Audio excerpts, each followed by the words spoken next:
आपने सुना होगा पिछले 8-10 दिन से एक इशू जो हम सबको जम्मू कश्मीर के लोगों को कंसर्न है, वो है हमारी स्टेटहुड की बहाली। हमें कॉन्स्टिट्यूशनल गारंटीज जो लैंड राइट्स पे है या नौकरियों पे है, आप उसे 370 कहिए, 371 कहिए या 372 कहिए, क्यों नंबर से क्या फ़र्क है, जिसमें हमें वो गारंटीज हो। और जो बाकी हमसे छीना गया है 5 अगस्त 2019 के बाद, उसकी सब बहाली, यानी कि पूरा कंट्रोल वापस के लिए। एक लेह में जब लोग मिले कारगिल और लेह वाले, तो उन्होंने एक स्टेप लिया जहां उनको लगा कि गवर्नमेंट ऑफ इंडिया ने उनकी बात सुनी और कुछ बातें निकल आई कि शायद उनको स्टेटहुड भी बहाल होगी, उनको 371 की भी बहाली होगी। तो हमने जम्मू में हमारी एक मीटिंग में पब्लिक जलसे में कहा था कि हमें भी फॉलो करना चाहिए, और हमने तजवीज़ ये दी थी कि जो बड़ी सियासी जमातें यहाँ हैं वो पहल कर लें, हम उनके पीछे भी चलने को तैयार हैं। उसके जवाब में 2 दिन बाद महबूबा जी ने एक प्रेस कॉन्फ्रेंस की, जिसमें उन्होंने कुछ उसी टाइप का बयान दिया, और शायद साथ ये भी बोला कि PAGD के तर्ज पे किया जाए। लेकिन कुछ दिनों बाद उन्होंने एक चिट्ठी उस पर लिखी, आपस में ही ज़्यादा लिखते हैं वो, नेशनल कॉन्फ्रेंस और वो या और कुछ और जमातों को, हमें नहीं लिखा गया था। खैर उसका कोई मसला नहीं है, लेकिन जिनको जो इश्यूज़ था, इश्यूज़ चूँकि बड़ा है, हमने फिर भी कहा कि हम इस चीज़ के साथ हैं, क्योंकि कोई भी चीज़ जो जम्मू कश्मीर के लोगों के हकूक़ की बहाली के बारे में हो, उसमें हमारा साथ पूरा ही रहेगा। उसके एवज़ में नेशनल कॉन्फ्रेंस की तरफ से 3 तारीख को हमने देखा कि एक प्रपोजल आया कि साहब हम दिल्ली मानसून सेशन में जाएंगे और वहाँ जंतर मंतर पर प्रोटेस्ट करेंगे। इस सब का तज्जिया हमारी पॉलिटिकल अफेयर्स कमेटी ने किया। 2 दिन पहले हम मिले और हमने देखा ये बेंट की बोलियां सब जमातें बोल रही हैं। जो हम कॉमन प्लेटफार्म की बात कर रहे थे, शायद वो कोई नहीं कर रहा है। और कॉमन प्लेटफार्म हम इसलिए कहते हैं कि कॉमन प्लेटफार्म पे जब हम सब जमातें जमा हो जाएंगी, हम इश्यूज़ को तो पहले ये करें कि आइडेंटिफाई करें इश्यूज़ क्या हैं। जब हम आपस में इश्यूज़ को आइडेंटिफाई करके फिर जाके दिल्ली से बात की जा सकती है। और हमारा मानना है अपनी पार्टी में कि चूँकि जो कुछ मिलना है, मिलना दिल्ली से ही है। कन्फ्रंटेशन से कुछ नहीं मिलेगा, मिलेगा बातचीत से। उसके लिए issues have to be identified. ये जो इस वक्त हमारे यहाँ वज़ीर आला साहब हैं, वो इनिशिएटिव ले लें या कोई ले लें। उन्होंने तो नेशनल कॉन्फ्रेंस की तरफ से इनिशिएटिव लिया, नेशनल कॉन्फ्रेंस मानसून सेशन में वहाँ करेगा। और शायद कल अब उन्होंने दिल्ली में इंडिया ब्लॉक के मीटिंग में कहा, उनको भी दावत दी। पहले तो ये बड़ी अजीब बात है, यहाँ वो लड़ते हैं आपस में और वहाँ एक ही प्लेटफॉर्म पर बैठे हैं। तो इससे आकस है कि हम कितना गलत तस्वुर पूरे हिंदुस्तान को दे रहे हैं कि हम लोग क्या हैं, हकीकत में असल क्या हैं।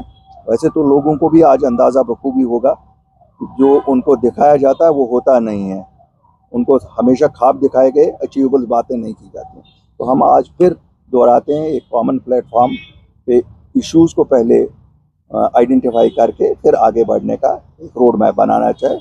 और हम तैयार हैं किसी के साथ भी इस पे, क्योंकि ये जम्मू कश्मीर के लोगों का मसला है, ये हम सब की का मसला है, नंबर 1। नंबर 2, हम गवर्नमेंट ऑफ इंडिया को इसी के साथ रिमाइंड करना चाहते हैं कि आपने बार बार वादा किया कि हम जम्मू कश्मीर के लोगों के साथ, जम्मू कश्मीर के यूथ के साथ, जम्मू कश्मीर के स्टेक होल्डर से बात करने को तैयार हैं। प्राइम मिनिस्टर साहब, होम मिनिस्टर साहब, उस बातचीत में देरी ना कीजिए। ये मौजून वक्त है, क्यों पेशेंस आहिस्ता आहिस्ता कम हो रही है। लोगों के मसाइल हैं, लोगों के मसाइल इतने हैं। यहाँ अनएम्प्लॉयमेंट का बहुत मसला है, बहुत अनएम्प्लॉय। हमारे पास पढ़े लिखे नौजवानों का बड़ा मसला है, 16 से 17 लाख। मैं फिगर्स परसेंटेज में बताऊंगा तो कोई 32 बोल रहा है, कोई 35 बोल रहा है, लेकिन हकीकत है अनएम्प्लॉयमेंट है। तो ये सब मसले हैं जो जिस पे हम आपसे आज आपके थ्रू, आपके माध्यम से सरकार पे जोर देना चाहते हैं कि साहब ये सब मसले हैं। जम्मू कश्मीर की स्टेटहुड का मसला बिल्कुल सर-ए-फहरिस्त है। हमारे कॉन्स्टिट्यूशनल गारंटीज़ का मसला सर-ए-फहरिस्त है। हमारे काडर जो हमारा जम्मू कश्मीर का काडर है उसको बहाल करने का मसला सारे फहरिस्त है, लेकिन उसके साथ साथ करप्शन, अनएम्प्लॉयमेंट, महंगाई, रोज़मर्रा के जो मसले हैं उनकी तरफ भी अटेंड करना है। अगर हमारे हेल्थ इंस्टीट्यूशंस में खराबी है, अगर अस्पतालों में खराबी है, लोगों को नहीं मिल रहा है, अगर एजुकेशन में खराबी है, वो चीज़ें अटेंड करनी है और ये सरकार बनी है उन चीज़ों के लिए। 50 लोग इन्होंने झूठे मैनिफेस्टो पे लिए, लेकिन लोगों ने इनको सच्ची में 50 सीटें दी हैं, तो इनको डिलीवर करना पड़ेगा। ये अनअकाउंटेबल रह के ये नहीं बच सकते हैं। इनको गलतफहमी है, ये जिस तरह 75 साल इन्होंने गुजारे कि किसी ने इनसे हिसाब नहीं लिया, अब पाई पाई का हिसाब लिया जाएगा, क्योंकि बड़ी मुश्किल से लोगों ने एक आखिरी बार इन पर भरोसा किया। बंद है, आपका यूस मार्ग बंद है, आपका बंगस बंद है, बिजी टॉप बंद है, आपका बड़पत्री बंद है, आपका दोदपत्री का ऊपर वाला इलाका बंद है, आपके त्राल के एरियाज बंद है, आपके बहुत सारे एरिया बंद है। तो हमारी अगर आज नहीं खुलेंगे फिर कब खुलेंगे और किन के लिए खुलेंगे? तो मेरी गुजारिश ये भी है इस इंतज़ामिया से कि इनको खोलने का जल्द से जल्द इंतज़ाम किया जाए। मैं ये ओकेजन पे आज यात्रा अब शुरू होने वाली है, मैं वेलकम कर रहा हूँ और मुबारकबादी दे रहा हूँ उन लोगों को जो यहाँ इस यात्रा के लिए आएंगे। ये ईयर ऑन ईयर एक्टिविटी है, ये हमारे लिए कोई नई एक्टिविटी नहीं है। मैं उनको आश्वासन दिलाना चाहता हूँ कि जम्मू कश्मीर के लोग मुंतज़िर हैं, आप आइए।